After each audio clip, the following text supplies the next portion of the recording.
नमस्कार, आप देख रहे हैं हल्ला बोल टीवी।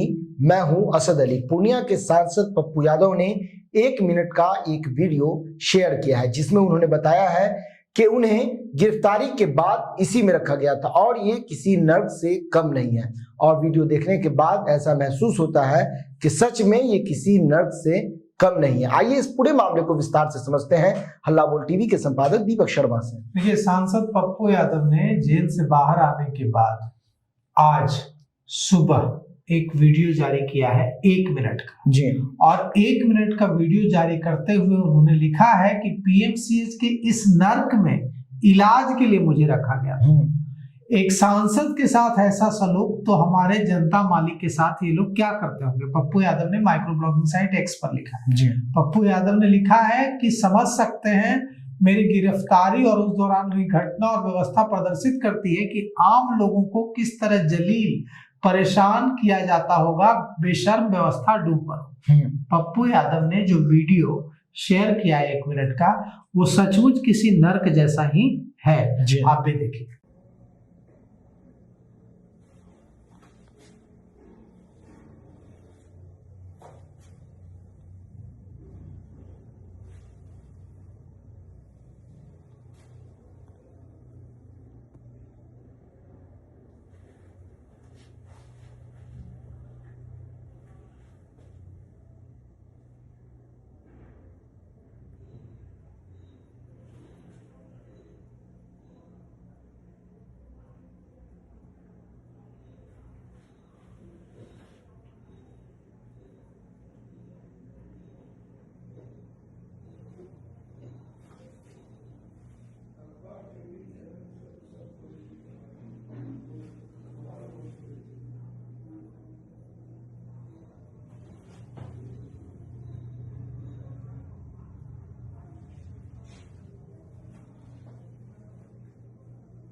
तो यह वो वीडियो है जो पप्पू यादव ने जारी किया है, माइक्रो ब्लॉगिंग साइट एक्स पर ट्विटर पर ट्वीट किया है जी।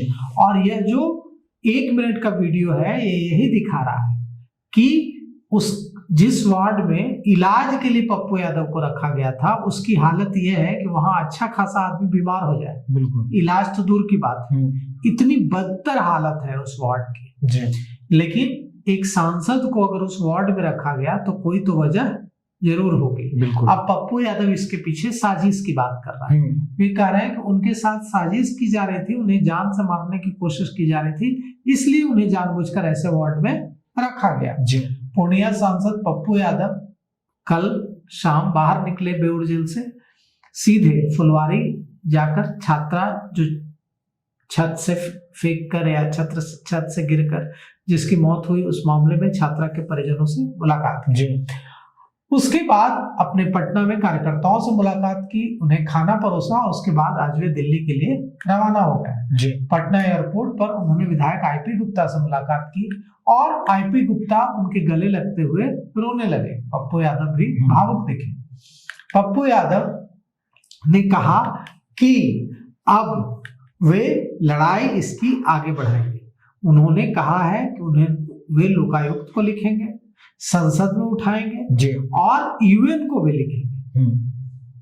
यहां तक कि उन्होंने कहा कि यूएन को मैंने लिख दिया। तो अब ये इस मामले को बड़ा बनाने की तैयारी पप्पू यादव कर रहे हैं जी। और पप्पू यादव दिल्ली निकल गए हैं। उन्होंने कहा है कि वे इस मामले को, जो 12वीं की छात्रा की जो पटना में छत से गिरकर मौत हुई है या हत्या हुई है, इस मामले को उन्होंने कहा है कि वे संसद में उठाएंगे और हाई कोर्ट में भी अपील करेंगे। साथ ही साथ सांसद पप्पू यादव ने पीएमसीएच के सुपरिटेंडेंट पर भी बड़े गंभीर आरोप लगाए। पप्पू यादव ने कहा है कि पीएमसीएच के सुपरिटेंडेंट से पूछिए कि उन्होंने मुझे बिना इलाज के कहां रखकर छोड़ दिया था। 24 घंटे तक न मुझे पानी की एक बोतल दी गई, न मुझे पानी के लिए पूछा गया, न ही खाना के लिए पूछा गया, न ही मुझे खाना दिया गया। उन्होंने कहा है, सांसद पप्पू यादव ने कहा है कि मैंने पहले ही कोर्ट को लिख दिया है, मैं लोकायुक्त के पास भी जाऊंगा और मैंने यूएन को भी लिख दिया। तो पप्पू यादव के मामले में अब यूएन की एंट्री हो गई। अब साथ ही साथ पप्पू यादव ने कहा है कि उनके साथ जो ये सारी चीजें हुई पीएमसीएच में और बेउर जेल में, ये कोई गलती या लापरवाही नहीं है, ये साजिश है। और पप्पू यादव ने पटना के एसएसपी पर भी साजिश में शामिल होने का आरोप लगाया है और यह भी कहा है कि पूर्णिया में लॉरेंस की घटना में एसएसपी ने उनकी इज्जत के साथ खिलवाड़ किया था, अब फिर ऐसा करने की कोशिश की गई है। और इंस्पेक्टर दीपक कुमार पर पप्पू यादव खासे नाराज हैं। वे बार बार कह रहे हैं कि वो एक दीपक कुमार नाम का इंस्पेक्टर जो कमर में पिस्टल लेकर सिविल ड्रेस में आया था और मुझे मारने की साजिश रची गई थी। पप्पू यादव ने कहा कि मुझे मरवाने की कोशिश हुई है। अब पप्पू यादव ने कहा है कि उन्होंने यूएन को लिख दिया है, लोकायुक्त को लिख दिया है, पटना हाईकोर्ट को लिख दिया है। उन्होंने यह भी कहा है कि वे खिमका हत्याकांड में जो एनकाउंटर हुआ है जी वो गलत लड़के का हुआ है और उन्होंने दावा किया है कि उन्हें गवाही मिल गई है, 4 बजे निकाल कर गोली मारी गई है और उन्होंने कहा है कि मैं हाई कोर्ट और सुप्रीम कोर्ट जाऊंगा और इस केस को लड़ूंगा।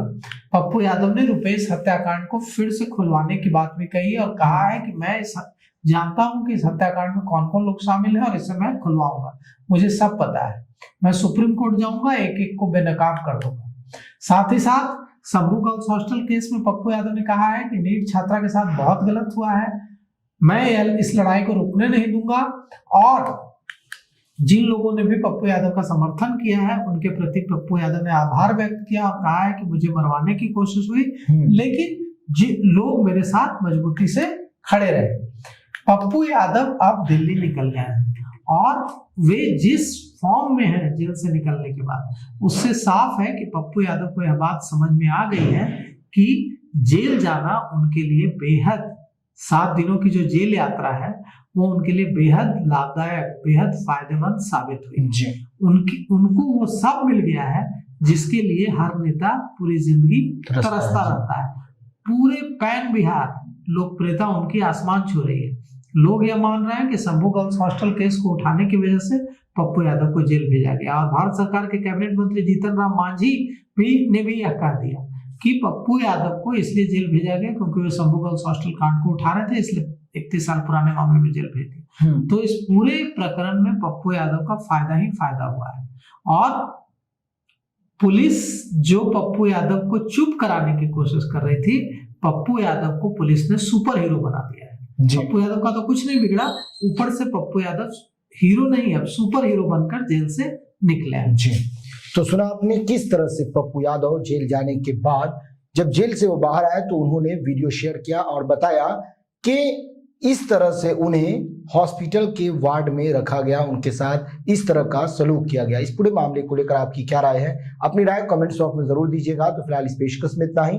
आगे की खबरों के लिए बने रहे हल्ला बोल टीवी के साथ। धन्यवाद।